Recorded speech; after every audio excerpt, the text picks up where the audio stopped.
দর্শক, প্রধান উপদেষ্টার সাথে বৈঠক শেষে সাংবাদিকদের সাথে কথা বলছেন বিভিন্ন ধর্মীয় সংগঠনের নেতারা। আমরা সরাসরি চলে যাচ্ছি সেখানে। হরিচাঁদ মন্দির ধর্ম সহ সম্পাদক, আজকের আমরা দীর্ঘ সময় ধরে মাননীয় প্রধান উপদেষ্টার ডাকে একত্রিত হয়েছি। বিভিন্ন ধর্মের ধর্মগুরুরা উপস্থিত হয়েছেন এবং সেই উপস্থিতিতে বিভিন্ন রকমের কথা হয়েছে এবং আমাদের কথাগুলো ধৈর্যের সহিত সকল উপদেষ্টারা শুনেছেন এবং আমাদের যে দুঃখ কষ্ট সকলার কথাই শুনেছেন। আরো বিশেষ করে আমাদের ভালো লাগতেছে যে মাননীয় প্রধান উপদেষ্টা আমাদের সকলার কথাই ধৈর্যের সহিত শ্রবণ করেছেন এবং সেইভাবেই আগাবেন, এটা আমাদের বিশ্বাস। আপনারা কি বলেছেন? দাদা, আপনারা যে ভালো আছেন, আপনারা বাংলাদেশে তো অনেক ভালো আছেন। এই যে ভারতীয় গণমাধ্যম যে বিভিন্ন ধরনের প্রোপাগান্ডা ছড়াচ্ছে, এটাকে আপনাকে কিভাবে দেখছেন? আপনারা বাংলাদেশে কোনো সমস্যার মধ্যে আছেন কিনা সেটাও আমাদেরকে একটু ক্লিয়ার করেন। হ্যাঁ, এখানে আমরা বাংলাদেশে যারা আছি, এই তো বললাম যে বিভিন্ন ধর্মগুরুরা আজকে আমরা উপস্থিত হয়েছি, কারোর মধ্যে কোনো বিভেদ নেই। তবে বিভেদটা কোথায়? বিভেদ তো হচ্ছে। বিভেদটা কে করছে?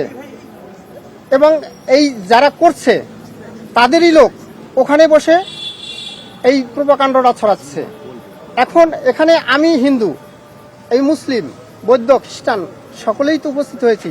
কারোর মধ্যে তো ফাটল নেই, কারোর মধ্যে বিভেদ নেই, সকলের লক্ষ্য কিন্তু এক জায়গায়। কিন্তু আমাদের মধ্যে ঢুকে একটা বিশৃঙ্খলা তৈরি করে বিদেশে সেটাকে যদি একটা খারাপ কিছু তৈরি করে তাদের স্বার্থ হাসিল করে, এটা আমরা চাই না। এটা হলো বাংলাদেশ। আমরা বাংলাদেশের সকল জাতিরাই সমানভাবে বাঁচতে চাই এবং বেঁচে আছি, কোনো তো সমস্যা নেই। কিন্তু সেখানে বিশৃঙ্খলা কেন? যদি কেউ করে থাকে সেটা নিশ্চিত করে আপনাদের গণমাধ্যমকে আহ্বান করব, যে করেছে। হ্যাঁ, আমাদের এক ভাইকে মেরেছে, কিন্তু এই ভাইকে কে মেরেছে?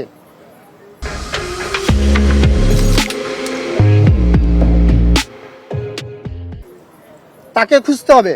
এখন ওই এক ব্যক্তি, সে কি আমি হিন্দু না মুসলিম না সেটা দুষ্ট, সেইটাকে খুঁজে বের করে আমরা আমাদের শাসন চালাবো। কিন্তু এইটাকে পুঁজি করে বাহিরে গিয়ে বাহিরের রাষ্ট্র আমাদের উপরে একটা মানে কি বলে মাছের আদারির মতো হিন্দুদের উপরে একটা চড়া উঠিয়া সে একটা বড় কিছু তৈরি করে নিল।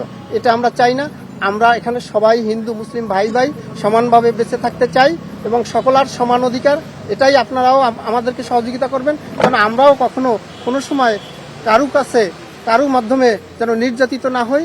এবং যদি কেউ করে তাকে আপনারা তুলে ধরেন, তার বিচার করেন। তবে আর আমরা এই যে তারা যে হাসিলটা করছে, এই সুযোগটাও পাবে না, হাসিলও তারা করতে পারবে না।